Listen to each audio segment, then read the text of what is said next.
I met Carly off camera, and I had met her while they was doing a scene with Stevie, and then we met off camera.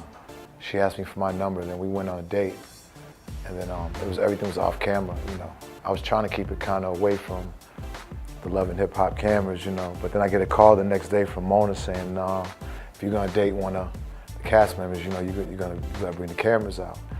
So at first I might have been a little hesitant, but then, you know, I mean, you know, the show's really successful, so I said, why not? The only thing that probably was reenacted was when we met, because when we met, the cameras wasn't there. So they had to kind of like get as close as possible on how we met.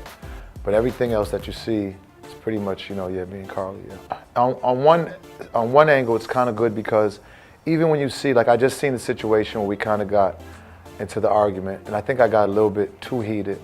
And when you see yourself, you know, it can also help you, you know, because then you can really understand what you have to do, you know, because it's really about communication, and sometimes, you know, problems occur when communication isn't as best as it should be. So, you know, that in that sense, looking at it kind of helps me. I think the anger thing is just maybe, you know, maybe I might have had anger issues in some instances. Maybe, you know, I may get emotional, but that's with all my emotions. If I love somebody, I love hard. You know, if I'm sad, I'm, you know, real sad, you know, but I think a lot of the issues with me and her with the anger was really probably not so much anger as much as it was frustration.